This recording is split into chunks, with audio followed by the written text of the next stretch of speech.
estar aquí en este momento tan duro de la tarde. Yo prometo hablar de historietas de cómic, de juguetes y de bombas atómicas para mantenerles despiertos y bueno, también hablaré un poco de medio ambiente.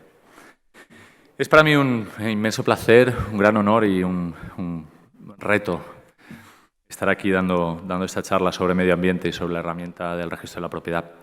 Es un gran honor porque es ser parte del 25 aniversario de la SUNARP y ser parte de este evento, pues de verdad me llena de alegría. Me voy a agradecer por ello al superintendente Manuel Montes Boza, a todas las personas que han trabajado para que yo esté aquí, a Javier, por supuesto, Raquel y, bueno, Joan, a todas las personas que me han acogido de esta manera tan maravillosa este año y todos los años que he podido venir a Perú. Muchísimas gracias. Úrsula, por supuesto, que se ha desvivido también con las infraestructuras de aviones, etc. Es un inmenso placer porque me encanta este país. Lo adoro y vengo todos los años y seguiré viniendo. No lo escondo, todo el que me conoce lo sabe. Y es también un reto para mí dar una charla sobre medio ambiente en un sitio como Pucallpa, como la selva, ¿no? El pulmón del planeta, ¿no? Es como algo así como ir al hospital a hablar de enfermedades o ir a hablar de la solución a algunos problemas. Porque es verdad que si el mundo es un cuerpo, pues la Amazonía es su pulmón, ¿no? Y el cuerpo está enfermo. Nos lo estamos cargando poco a poco. Eso lo sabemos todos. Adolece de serias enfermedades de todo tipo. Enfermedades pulmonares. Estamos llenando los pulmones de todo tipo de gases. Yo le llamo los pedos, que se tiran todos los artilugios que hemos inventado, las motos, los aviones. Eso de ahí son aviones. Esto es una app que tengo donde sigo la trayectoria del avión cuando viajo. A ver si alguien es capaz de encontrar mi país debajo de los aviones. ¿Saben que en el mundo, en cualquier momento del día o de la noche, dependiendo del punto del mundo en el que se esté, hay 8.000 aviones en el aire? ¿Eso lo sabían ustedes? Siempre, en cualquier momento hay 8.000 aviones en el aire. Impresionante, ¿verdad? Enfermedades del pulmón, enfermedades del aparato digestivo. Le estamos llenando el cuerpo de residuos, que la verdad que el mundo ya no sabe qué hacer con ellos. Y enfermedades de la piel. Yo llamo la atención también sobre la cantidad de heridas que le estamos haciendo al cuerpo humano, ¿no? Cicatrices, estamos llenándole el cuerpo de pequeñas manchas, ¿no? Algunas bueno, habría a lo mejor que fijarse muy bien en cómo estamos construyendo, en cómo estamos haciendo nuestra edificación y cómo estamos utilizando los recursos de que disponemos en estos tiempos. De esto nos avisaban muchos. Nos avisaba Mafalda, que fue la primera activista ecologista de la historia, me parece, y nos avisaba Asterix. Yo soy un fanático de Asterix. Los cómics de Asterix me apasionan desde que era niño. Una historieta de Goscinny del año 1971 avisaba del peligro del medio ambiente. Ellos no sé si conocen a Asterix, supongo que sí. La historia consiste en que, bueno, es una tribu gala de la Galia céltica, de la armórica, que se resiste a ser conquistada por Roma. Entonces Roma, en cada historieta distinta, se inventa una forma de acabar con los galos, ¿no? Y en una de ellas, en la residencia de los dioses, lo que se inventan los romanos para acabar con el pueblecito galo es un resort. Es decir, urbanismo ilegal, urbanismo desaforado, ¿no? Convertir el pueblo galo en una chabola, ¿no? Es decir, el pueblo galo que realmente vive en armonía con el medio ambiente, con su bosque lleno de jabalíes, con su costa, con sus recursos, pues ve el futuro con optimismo, dice la historieta, dice, ¿no? Y el attend car l'avenir pourrait être ici, dice. Hace mal en ver el futuro con optimismo porque el futuro podría ser esto, ¿no? Esto que señalaba Goscinny en su momento se ha producido ya. De hecho, hay una expresión de Glenn Doman que yo quiero citar aquí. Glenn Doman es un activista de educación libre de hace ya también algunos años. Dice que hay 3 momentos en una verdad incómoda, una verdad que la gente no quiere aceptar. El primer momento, y en este caso sería, por ejemplo, el que nos estamos cargando el planeta. El primer momento es cuando la gente te dice, no, eso que dices no es cierto, no es verdad, ¿no? El segundo momento sería cuando ya la verdad se hace absolutamente patente. Dice, no, eso es cierto, es verdad, pero no es tan importante como tú dices. Y el tercer momento es verdad, es muy importante, pero ya lo sabíamos, ¿no? No sé en qué momento estamos ahora mismo. Posiblemente estemos en el momento en el que ya digamos, sí, es verdad, pero no es tan importante, ¿no? Porque no se está haciendo lo suficiente. O ya avanzando hacia sí, es importante y ya lo sabíamos. Por eso estábamos haciendo muchas cosas para remediarlo. Pero como digo, estas historias de cómic tienen su plasmación en la realidad. Yo he tomado el caso de Zaragoza, no por nada, yo no soy de allí, sino porque es una ciudad que a nadie le va ni le viene. Es una ciudad que no es especialmente importante desde el punto de vista turístico, no tiene una relevancia económica importante, no es el típico destino de las personas que viajan a España. Es una ciudad media, no quiero tomar casos extremos de grandes poblaciones. Zaragoza es una población de aproximadamente 600.000 habitantes, como Pucallpa. Entre el año 1987 y el año 2006, en Zaragoza se han construido 650.000 viviendas, en una población de 600.000 habitantes, cuando la población ha crecido un 12%, para que se hagan una idea. Y el suelo destinado a vivienda ha aumentado en un 40%. El suelo destinado la cantidad de suelo que se utiliza en suelo productivo ha aumentado en un 500%. Y el suelo de servicios, el sector terciario, ha aumentado en un 900%. Se puede hacer una idea de la magnitud del problema. Nada de esto, en principio, es materia registral. Es decir, los registradores, en principio, no estamos para cuidar el medio ambiente. Estamos para otra cosa. Yo creo que estamos para servir a las transacciones inmobiliarias y, de alguna manera, pues ayudar a que las transacciones se realicen de una determinada manera. Lo que son importantes son las políticas públicas. Es el ente público el que está obligado a realizar políticas para que la cosa acabe cumpliendo los objetivos que se plantean por la sociedad. Pero es verdad que el registro de la propiedad acaba sirviendo como una herramienta muy eficaz para el planteamiento de las políticas medioambientales. ¿Y esto por qué? La explicación es muy complicada y es muy extensa, y yo no voy a dar aquí una explicación completa. Me voy a limitar simplemente a decir que el registro de la propiedad desde el siglo XIX está siendo verdaderamente eficaz en el cumplimiento de proporcionar seguridad jurídica a las transacciones inmobiliarias. Como consecuencia de la garantía que tiene el adquirente que inscribe su propiedad, como consecuencia de ese premio de la registración, prácticamente es impensable en los registros de derechos, en sistemas de registro fuerte, es impensable que una propiedad de cierto valor económico no acceda al registro de la propiedad. Entonces, ¿qué hace el Estado? El Estado utiliza esa virtud, y es el hecho de que prácticamente todas las propiedades se registran, el grado de informalidad en las situaciones de registro fuerte es mínimo, utiliza esa virtud que tiene el registro de la propiedad de que todo pasa por él para implementar normas, para garantizar el cumplimiento de la legalidad de todo tipo. Esto no quiere decir la legalidad únicamente de derecho privado, es decir, de derecho civil o de derecho hipotecario, quieran pensar, sino políticas tipo el pago de impuestos, garantizar que la gente paga los impuestos, garantizar, por ejemplo, que se lucha contra el blanqueo de capitales o garantizar también que se cumplan las normas relativas al medio ambiente. Es decir, la principal razón por la que yo digo que el registro de la propiedad es una herramienta verdaderamente eficaz para garantizar la normativa medioambiental es porque estamos hablando de un mecanismo de extraordinaria importancia en la garantía de la seguridad jurídica. Se define de muchas formas el medio ambiente, un conjunto de componentes físicos, químicos, en fin, casi todas las definiciones suelen hablar de los elementos en los que se desenvuelve la vida de los seres vivos. En este sentido, vamos a hablar de los 4 elementos, ¿no? De los 4 elementos a los que se refieren prácticamente todas las culturas cuando hablan de la tierra. A nosotros el que más nos interesa, desde luego, es el elemento tierra. Y es porque en la legislación sobre registro de la propiedad, desde antiguo, se viene teniendo particular cuidado en la vigilancia y la ordenación del territorio. Hay, sin embargo, una serie de razones que son de base para considerar el registro de la propiedad como una oficina idónea para la defensa del medio ambiente, ¿no? Y son algunas características que yo anuncio aquí. No todas ellas se dan de la misma manera en todos los estados, eso depende también del sistema que se haya establecido, pero yo anuncio aquí algunas de ellas. En primer lugar, que es una oficina pública. Evidentemente, el medio ambiente es no solamente cuestión de que lo proteja el ente público, también las entidades privadas. Y también puede que el ente público de alguna manera delegue en entidades privadas el cumplimiento de la normativa ambiental. Pero está claro que el hecho de que el registro de la propiedad sea parte, en nuestro caso, del Ministerio de Justicia, en el caso de Perú también del Ministerio de Justicia, es también un elemento muy a su favor. Está a cargo de un funcionario público altamente cualificado y además especializado y en permanente formación. Ejemplo de ello es que están todos aquí, que realizan en Perú un numerosísimas jornadas preparatorias, congresos, y esto en todos los países con los que tengo relación. Los funcionarios que se ocupan del registro de la propiedad son funcionarios en permanente formación.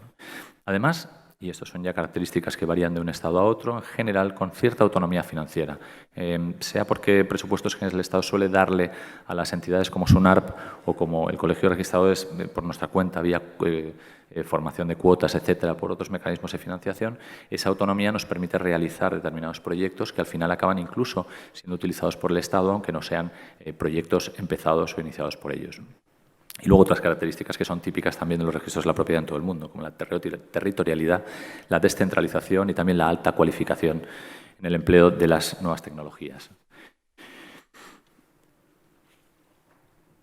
El registro de la propiedad, el registro de derechos en general, no solamente con respecto a la legislación medioambiental, sino en general, opera en dos sentidos, como un pulmón en realidad, ¿vale? Hacia el interior, es decir, cuando los títulos acceden al registro, la inscripción, y hacia el exterior, es decir, cuando los datos contenidos en el registro son publicitados.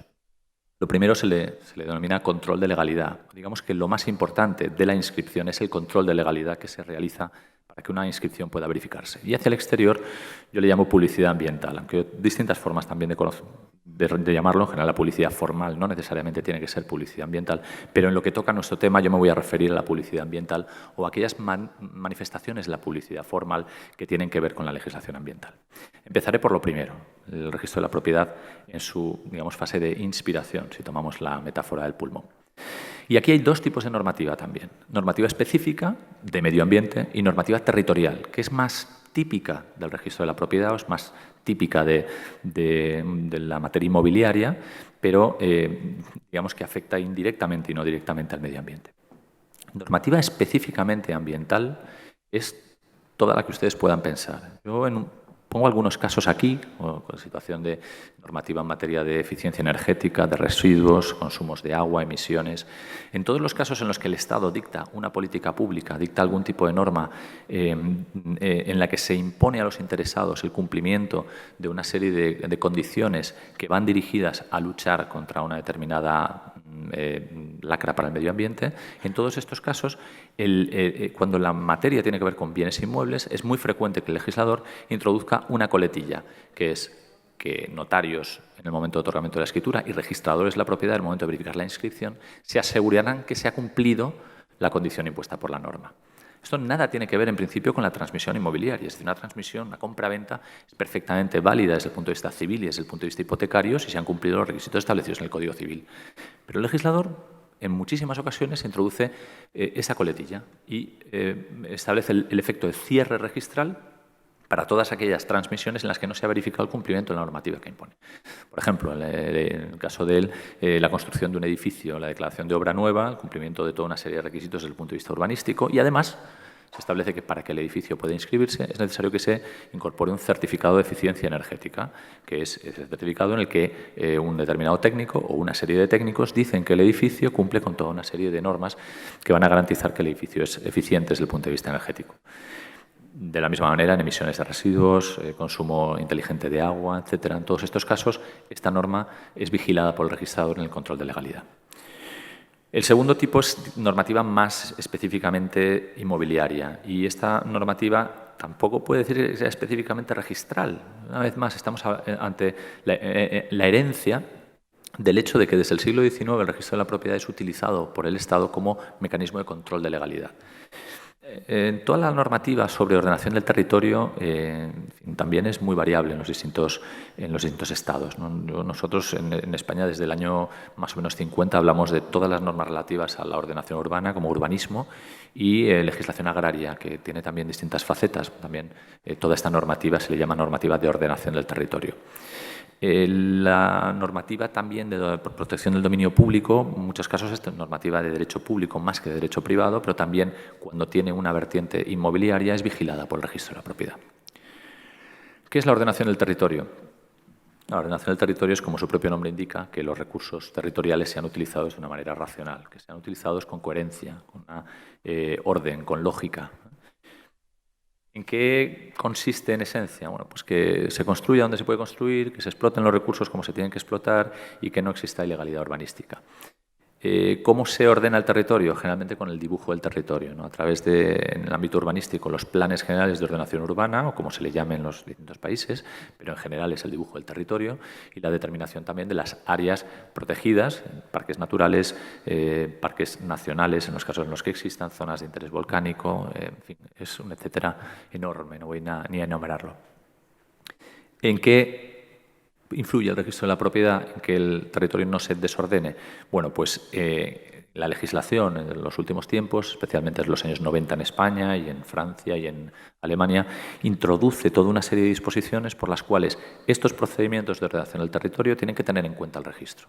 Porque si no tienen en cuenta el registro, luego es muy difícil hacerlos efectivos. Es decir, que el primer paso para realizar un procedimiento de equidistribución urbanística, un procedimiento de concentración parcelaria a nivel agrario, utiliza el registro de la propiedad en aquellas situaciones en las que la inscripción se ha verificado y, naturalmente, cuando no se han inmatriculado las fincas, pues también utilizar fincas que no se han inscrito. Pero el punto de partida debe ser la emisión de una certificación registral y, además, advertencia en el registro de que este procedimiento está teniendo lugar, para que cualquiera que adquiera propiedades dentro de un determinado sector esté advertido y que no entre en juego el efecto de la fe pública. En materia de ordenación del territorio hay tres, digamos, básicas formas en las que el registro de la propiedad sirve de herramienta para la protección del medio ambiente. La primera es la defensa del dominio público, ¿no? La segunda, las limitaciones legales del dominio, y la tercera, los privilegios en favor de la Administración, ¿no? Empezaré por la primera, la defensa del dominio público. Digamos que el registrador de la propiedad, esto es una constante en todos los registros que conozco, está obligado a garantizar que cuando alguien pretende la inscripción de su dominio, el dominio que se está inscribiendo no coincida en todo o en parte con otra propiedad inscrita, que no se solape. Es decir, que si la propiedad se encuentra previamente inscrita, el registrador denegará la inscripción. Con respecto a la Administración en la defensa del dominio público, incluso el registrador está obligado a verificar que la propiedad que se pretende inscribir no coincide con propiedad no inscrita. Es decir, no solamente es el solapamiento de propiedad que ya tiene inscrita, sino también el solapamiento con el dominio público, esté o no esté inscrito.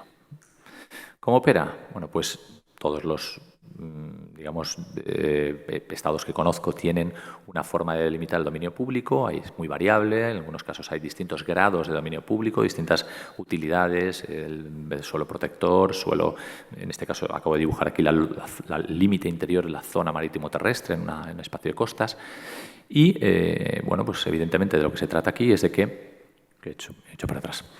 De lo que se trata aquí es de que, en el caso de que se verifique o se pretenda la inscripción de bienes en la zona que tiene que ver con el límite interior de la zona marítimo-terrestre, el registrador debe verificar que ninguna de las descripciones invade dominio público. ¿Cómo lo hace? Pues exigiendo que la administración actuante, que puede ser costas, puede ser montes, puede ser espacios naturales, puede ser Ministerio de Justicia en el caso y Derechos Humanos en el caso de tierras indígenas o tierras protegibles de cualquier otra manera, el espacio fluvial por algún otro ministerio.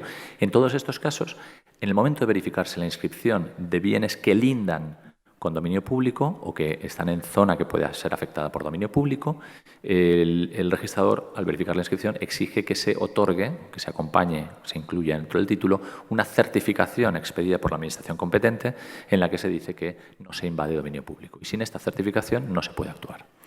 ¿Cómo se detecta este lindero? Porque en muchos casos se puede también bueno, falsificar. No falsificar por no hablar de una palabra tan dura, pero bueno, si se puede poner unos linderos que no sean específicamente de dominio público. Bueno, pues lo que se hace desde hace unos cuantos años ya, desde 1996 en España, es utilizar la certificación catastral descriptiva y gráfica para la inscripción. Nosotros utilizamos Catastro, que se puede utilizar otro tipo de planimetría, pero en el registro español utilizamos la certificación catastral descriptiva y gráfica como requisito imprescindible para la primera inscripción de las fincas en los registros. El caso que pongo es un caso real de una finca que yo tenía en el registro de Huerca Lobera, en el pueblo Almería, donde yo he trabajado 10 años. Y en este pueblo, bueno, me encontré una finca, se pretendía la inmatriculación de esta finca y tenía toda una serie de linderos, aquí la tiene el polígono 55 de Cantoria. Por eso la traigo, porque es bastante peculiar. Esta finca tiene, desde luego, el lindero con el río Almanzora, todos lo ven, pintado de azul, aunque el río Almanzora no tiene agua, no tiene nada de agua, solamente cuando llueve un poco, pero bueno, sigue siendo un río, sigue siendo cauce y, por tanto, dominio público, protegido por la Administración Andaluza del Agua. Tiene otro lindero, que es la autovía de la Almanzora, dominio público también, una arteria de comunicación muy importante en esa zona del país. Tiene también otro lindero ahí, una rambla, no se percibe exactamente, pero bueno, ya sabemos que está ahí, la Rambla Honda. Y además está el término municipal, que divide los términos de los municipios de Arboleas y Cantoria. Con lo cual, es una finca que está en una zona verdaderamente emblemática, ¿no?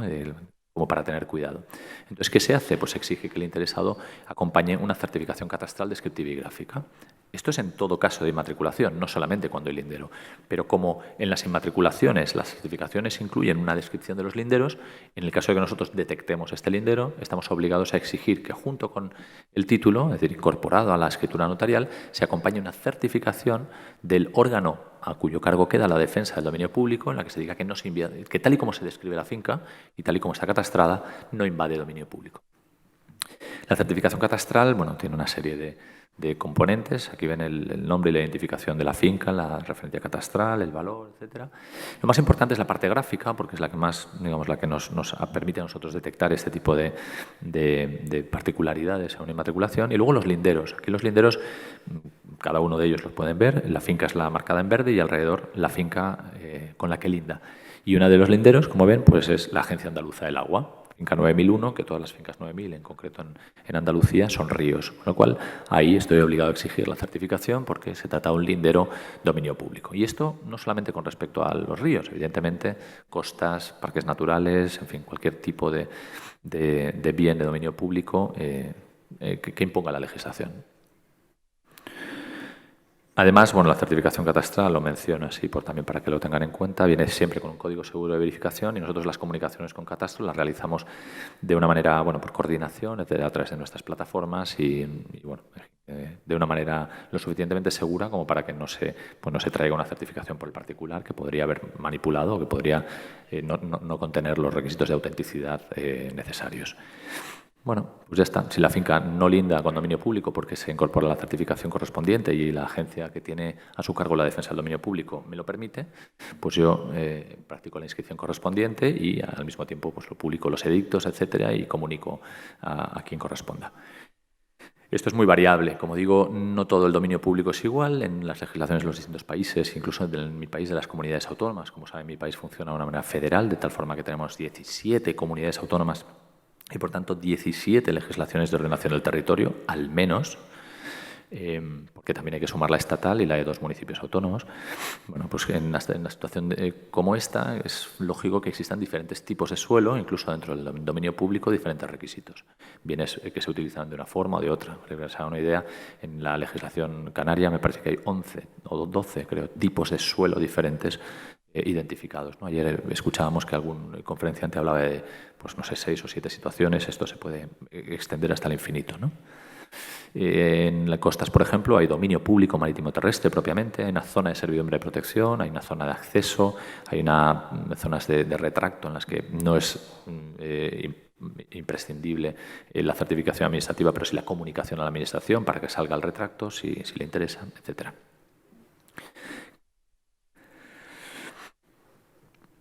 La defensa del dominio público es la primera de las medidas o de las formas en las que se ejerce el control de legalidad en defensa de la legislación medioambiental. La segunda son las limitaciones legales del dominio. Las limitaciones legales en las facultades del dominio obliga a hablar de la evolución que se ha producido en el derecho de propiedad. Como todos saben, y tampoco me voy a extender mucho en esto porque es historia del derecho, además lo saben y además es conflictivo, pero como todos saben ha evolucionado.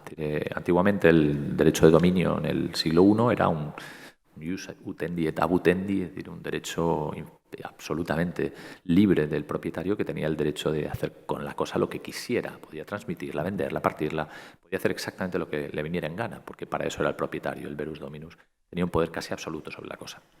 Esto evoluciona y a lo largo de todo el siglo XX, tanto por encíclicas papales, el catolicismo del siglo XX, a lo largo de una serie de doctrinas, la doctrina de los comunismos, las utopías y los socialismos también del siglo XX, y toda una serie de tendencias hacen que vaya desarrollándose la doctrina de la función social de la propiedad, que se incorpora en todas las constituciones modernas que conozco, ¿no? De acuerdo con lo cual, la propiedad ya no es exclusivamente del propietario, sino también de toda la sociedad, por tanto de toda la comunidad, y el propietario no es libre de hacer con la cosa lo que quiera, está sujeto a ciertas limitaciones. Y no son solamente limitaciones, como decía Jering, de no hacerle daño a otro o de no perjudicar el derecho de otra persona. No estamos hablando de cosas más profundas, ¿no? Es decir, está justificado que el Estado limite las facultades del titular hasta extremos verdaderamente graves. Hasta tales extremos que hoy en día la propiedad, el derecho de propiedad del siglo XXI, y según se lee en algunos tratados, no es sino un armazón al que se van a incorporar las facultades. Es decir, el derecho de un propietario de suelo urbano en la mayor parte de las ciudades de un país como España, según la legislación urbanística de la mayor parte de las comunidades autónomas, es que no tiene prácticamente nada, no tiene ni el derecho a construir. Tendrá que adquirir la facultad cuando cumpla los requisitos establecidos por la legislación urbanística. Y todas las facultades se irán incorporando gradualmente al derecho de propiedad. Pero bueno, donde quiero llegar es a que está justificado que el legislador, en garantía, entre otras cosas, protección del medio ambiente, imponga limitaciones a las facultades del dominio. Estas limitaciones legales, las facultades del dominio, podemos enumerarlas pues, de cada una de las facultades del dominio. Limitaciones a la facultad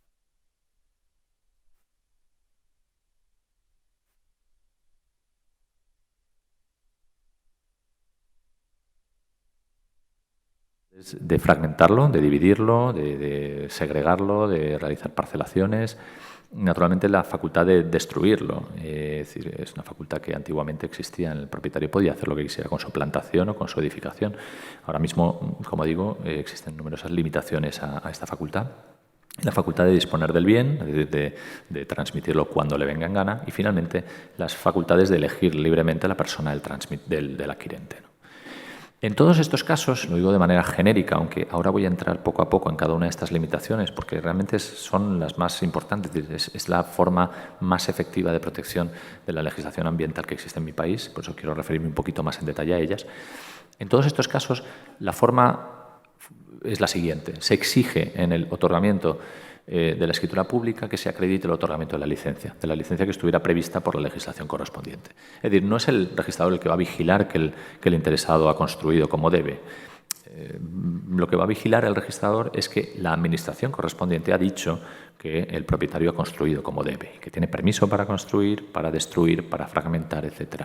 De tal forma que en los registros de la propiedad españoles el control de legalidad se ejerce de la manera siguiente, exigiendo el otorgamiento de la correspondiente licencia. Los notarios y registradores de la propiedad no autorizarán o inscribirán respectivamente las escrituras en las que se pretenda la realización de cualquier actuación urbanística sin que se acredite el otorgamiento de la oportuna licencia prevista en la legislación correspondiente. Es así como opera. En cuanto a la facultad de usar y disfrutar el bien, bueno, pues en unos casos, precisamente porque existe una obligación de edificar o de plantar. En el caso de la legislación agraria, el propietario no es libre en la mayor parte de los casos de hacer lo que quiera con el fondo, sino que está obligado a destinarlo al fin para el que está destinado. Y en el caso de la propiedad urbanística, en las ciudades, hoy en día los solares están sujetos a la obligación de utilizarlo con arreglo al planeamiento. Es decir, el propietario en suelo urbano está obligado a urbanizar, ¿no? En otros casos, precisamente la prohibición de hacerlo. Es decir, un suelo no urbanizable, un suelo en previsión de ser urbanizable en determinadas fases del procedimiento de distribución, el propietario no puede realizar ningún tipo de actuación. Entonces, una vez más, será la licencia urbanística la que determine que la Administración ha decidido que se ha cumplido con la normativa. Y existen hoy en día, también incluso en la legislación de muchos estados, la situación de que el propietario que no esté usando debidamente el bien se le, de alguna manera, extirpe la facultad correspondiente y se le obligue a ejercerla forzosamente, como en el caso de las plantaciones forzosas o de los arrendamientos forzosos.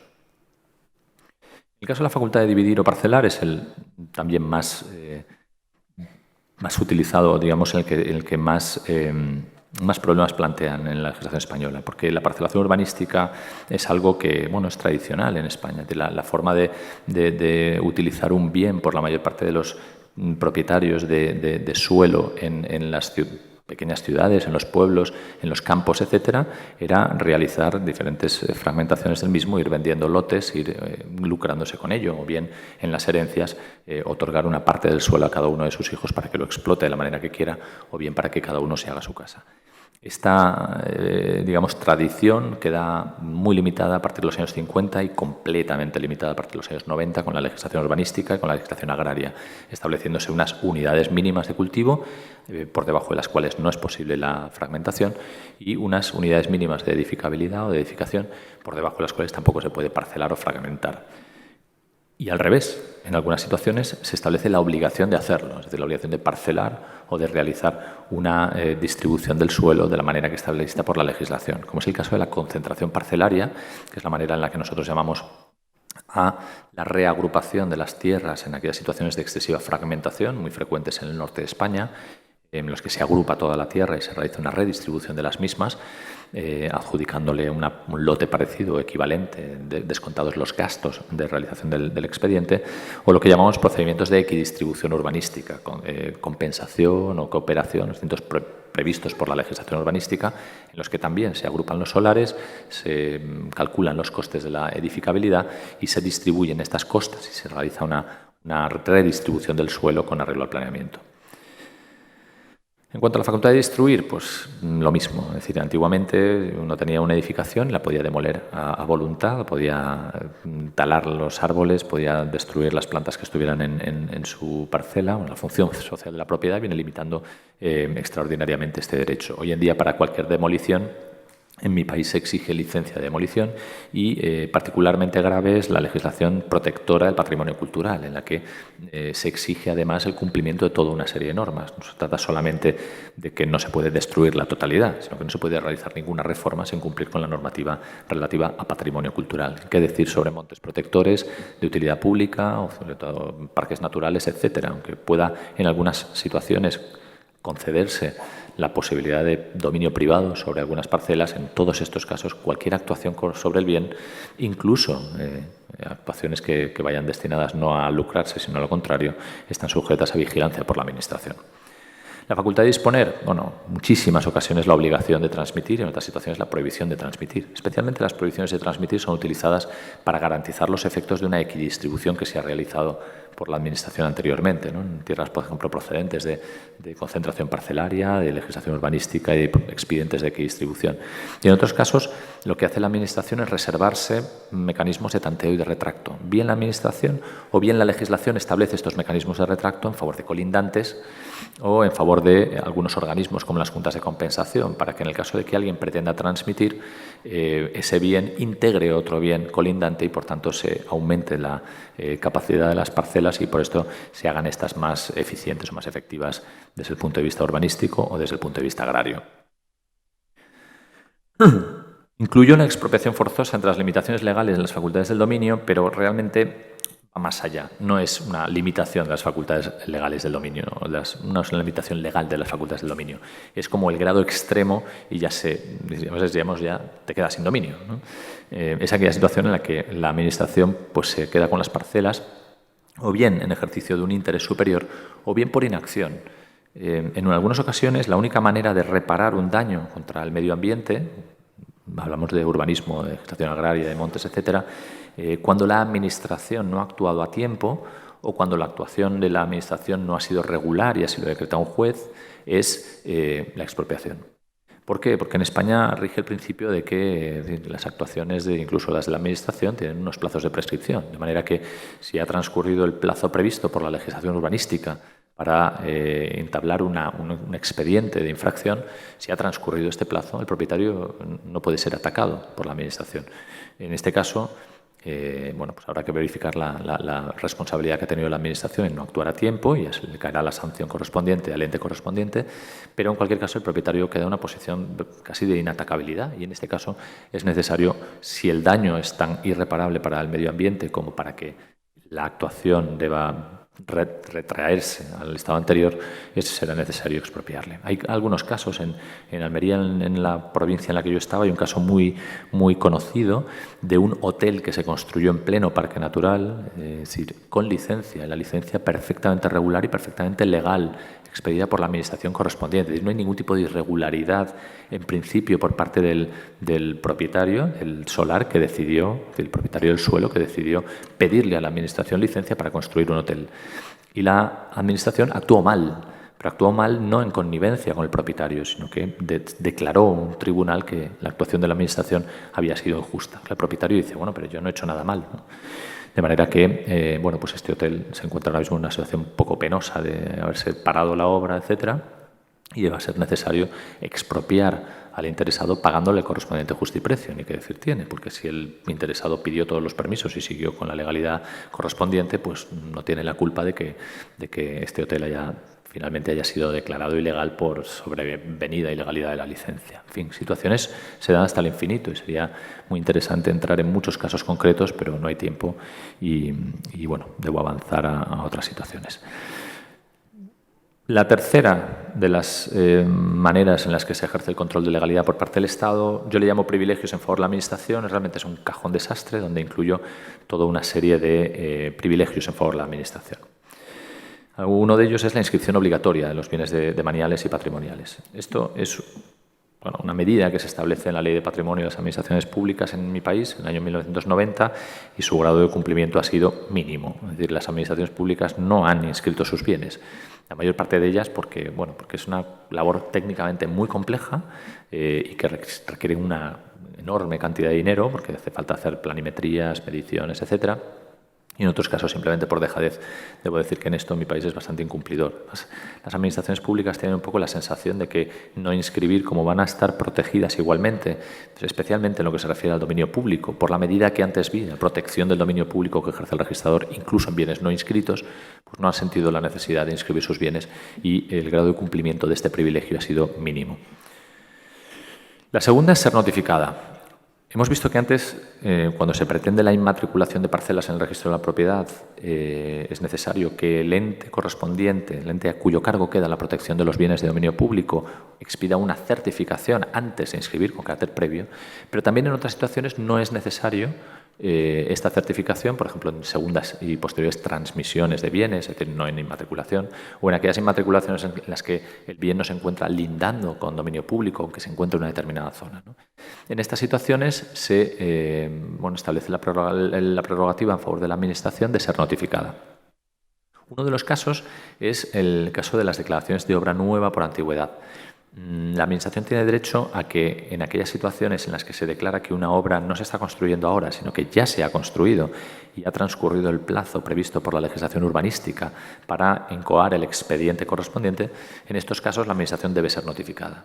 Es una medida bastante peculiar que tiene mi legislación, la legislación española, y que viene a resolver unos problemas que se dieron en el siglo XX, a finales del siglo XX, y que es muy discutible. La situación la he explicado un poco antes, la explico otra vez ahora.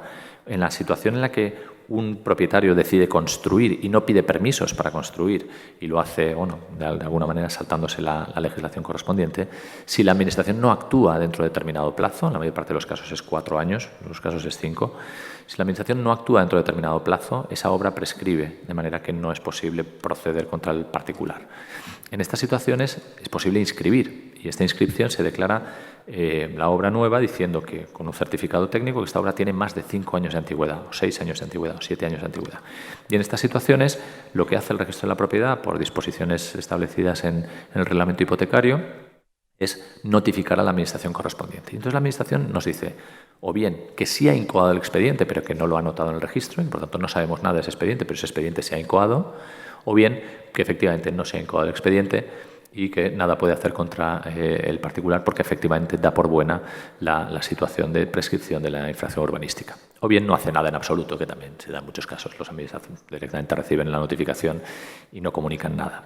Esta notificación también se tiene que realizar las administraciones públicas.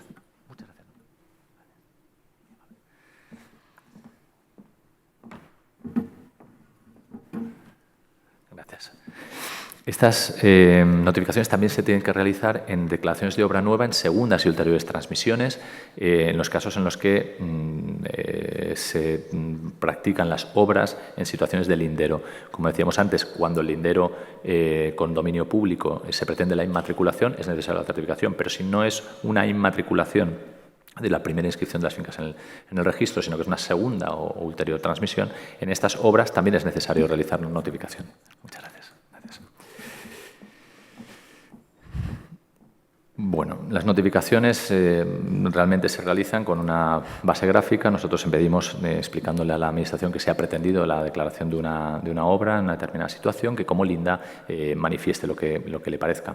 Y hay otros privilegios en favor de la Administración. La titulación formal propia, es decir, las Administraciones no tienen que acudir al notario para otorgar sus títulos, declaraciones automáticas de utilidad pública en expropiaciones, o bien las exenciones fiscales y arancelarias, y también algunos requisitos especiales para la inscripción de determinados bienes. Bueno, y eso es hacia el interior. ¿Y hacia el exterior qué? Hacia el exterior, la publicidad ambiental opera en dos direcciones. En primer lugar, hacia el particular, ¿no? Hacia el particular es un derecho. Todos los particulares tienen derecho a estar informados de cómo están los bienes porque quieran adquirirlos o bien porque quieran saber la situación de sus propios bienes desde el punto de vista ambiental. Pero a favor de la Administración no es solamente un derecho, sino que es un deber. Es decir, la Administración está obligada a conocer la situación de las parcelas para poder realizar efectivamente las políticas públicas. En favor del particular hay tres tipos de información. La primera de ellas es la propiamente información registral, es decir, dominio y cargas, ¿vale? Pero hay un segundo tipo de publicidad que es la publicidad noticia, de todas aquellas cosas a las que no se extiende la fe pública. Todas aquellas situaciones que muchas veces se constatan en la inscripción, pueden ser aspectos concretos de un determinado bien en cuanto a su descripción, etc. En estos casos, la fe pública no se extiende a los mismos, es decir, no son oponibles erga omnes, pero es información, y en estos casos se habla de publicidad noticia. Y el tercer tipo es la información asociada. Ahora me referiré a ellos al hablar de la utilización de la información gráfica para algunas ventajas en relación con la publicidad ambiental. A favor de la Administración hay tres razones por las que la Administración quiere conocer la situación de los bienes y, como digo, es un deber. En primer lugar, conocer el estado del territorio para implementar las políticas medioambientales. Pero además, también es necesario que tenga una certidumbre, es decir, saber con quién debe entablarse el procedimiento. Porque si no entabla el procedimiento con el titular registral, puede ocurrir que en el momento en que quiera hacer efectivo un posible embargo o la adquisición del bien, expropiación, etcétera, no sea posible porque existe un tercero protegido y en estos casos debe entablarse de nuevo todo el procedimiento contra el titular registral. Y hay una tercera razón, y es que en muchos casos la Administración puede querer asegurar el resultado del procedimiento mediante la realización de valor del bien. Y, por tanto, para embargar el bien es necesario obtener la correspondiente información para poder practicar la traba del embargo de la manera adecuada. A mí me gustaría hablar del uso de la información gráfica y me gustaría hablar bastante. Tengo una tarjeta amarilla aquí, no estoy seguro de esto. Tanto he hablado ya 55 minutos, no sé esto. En primer lugar, la información gráfica opera por capas. Esto es una ventaja extraordinaria porque podemos hablar de lo que está en el suelo, de lo que está en el subsuelo, es decir, acuíferos subterráneos, placas tectónicas, etc. Es verdaderamente interesante el poder utilizar distintas capas de información. En primer lugar, con respecto a la descripción, infinitos supuestos de descripción se resuelven con la utilización de información gráfica. Para empezar, localizar la finca. En las descripciones literarias me venían los propietarios hace años y me decían, ¿dónde está mi finca? Y no era capaz de decirlo, en el pago de no sé dónde, pero no era posible localizar la finca. También describir bienes discontinuos, poder declarar dos obras nuevas sobre una determinada parcela, descripciones atemporales, es decir, poder decir cómo era una parcela antes y cómo lo es ahora, etcétera. También detectar infracciones. Eso que ven ahí en el centro es la casa de un conocido piloto de Fórmula 1 que parece que era una nave de aperos de labranza y ahí la ven con su pista de tenis y una piscina increíble en un acantilado de Ibiza. Es decir, podemos también detectar infracciones urbanísticas, infracciones fiscales, etcétera. Ni que decir tiene que hay muchísimos bienes que no pueden ser descritos literariamente, porque es muy difícil describirlos literariamente, como es el caso de parques eólicos. Imagínense lo que es describir todos los viales de un determinado municipio. Es decir, en segundo lugar, la información de referencia. A mí esto me encanta, es una de las virtualidades de la información gráfica. Fíjense, esto que hay aquí, el primer caso es, yo estudiaba justo ahí en una playa, no en esta zona de resorts y de campos de golf y tal, sino una playa que estaba perdida, sin asfalto en la carretera, y estudié yo la oposición. Y lo que están viendo es una foto ilegal tomada por un dron en la que se ve un avión aterrizando en el aeropuerto del sur de Tenerife. Esto que hay ahí es un corredor de ruidos. Evidentemente, cuando nosotros vamos a comprar una de las parcelas, uno de los chalets que ven ustedes ahí, precioso, perfectamente descrito, en una inmobiliaria, nadie nos dice dónde está, que es en un resort en el centro de en una parte turística de la isla de Tenerife. pero no necesariamente tiene que constar en el registro de la propiedad la característica de que se encuentra justo en cabecera de pista del aeropuerto Reina Sofía. Pues bueno, mediante la información de referencia, la información gráfica, podemos dar información de referencia, es decir, información con respecto a lo que no es la finca. Información de aquellas cosas que se ven alrededor de la finca y que se ven en el plano gráfico y que afectan de una manera directa tanto al valor de la finca como a la existencia de expedientes. Gracias. Tarjeta roja, madre mía. Bueno, yo que les iba a hablar de bombas atómicas. Bueno, les voy a hablar de bombas atómicas. ¿Cuántas bombas atómicas creen que han caído en el mundo sobre población civil? Si dirán que 2, pues no, han caído 6. Y 4 de ellas cayeron en Almería, al lado de mi casa, donde yo vivía. No es que cayeran ayer, cayeron en el año 1966. ¿no? Cayeron en la zona llamada Palomares porque 2 aviones chocaron y derramaron sus bombas por ahí. ¿Les parece que aquí, donde yo me compré mi casa, podría haberme sido útil saber que toda la zona marcada en rojo está infectada por polonio enriquecido? Pues posiblemente hubiera sido muy interesante, ¿no? Todo esto es posible gracias a la información de referencia, es decir, información no del bien en concreto y que no consta necesariamente en el registro, sino de todo aquello que afecta al bien y que se puede localizar gracias a la utilización de información gráfica por la localización, por poner un dedo sobre la finca y saber lo que hay alrededor. Y la tercera es pues la información asociada, todas aquellas cosas que constan en administraciones públicas, como por ejemplo el Plan General de Ordenación Urbana, infracciones, etcétera, y que las administraciones están en condiciones de decir, no es información inscrita, de, por ejemplo, que se pueden construir 2 alturas en un determinado polígono o 3 alturas, que esto puede variar, es decir, no es posible hacerlo constar en el registro constantemente. Oye, que ahora ha cambiado el plan y ahora yo puedo edificar aquí 3 y aquí 0, ¿no? Es importante también que nosotros estemos conectados con determinadas administraciones públicas y demos información que ellos tienen y que actualizan constantemente. O la existencia de un expediente. Si yo me voy a comprar esa finca de aquí, pues saber que al lado hay un vertedero o que hay una infracción urbanística entablada es muy interesante.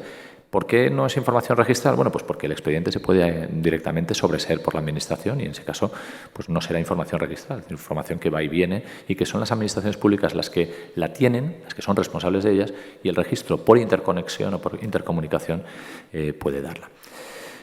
Me voy a quedar aquí, en fin, solamente insistir en la importancia de la protección medioambiental. Los registrados estamos comprometidos con los objetivos del milenio y, bueno, hablar un poco también del capital humano. No quiero dejar de hablar de la importancia del funcionario que trabaja en los registros de la propiedad y me parece que es importante insistir en el ejemplo de ayer de la presentación del libro, ¿no? El hecho de que más de 100 personas, 100 funcionarios que están al pie de las oficinas, trabajando en el día a día, hayan elaborado como han elaborado ese libro, que viene a resolver problemas prácticos, es un ejemplo perfectamente a seguir, un ejemplo claro de ese afán de mejora, de ese afán por la innovación, de ese afán por conseguir hacer mejor su trabajo y un registro de la propiedad mejor. Por esa razón les felicito a todos y les doy las gracias por la atención y por el honor que me hacen estando aquí. Muchas gracias.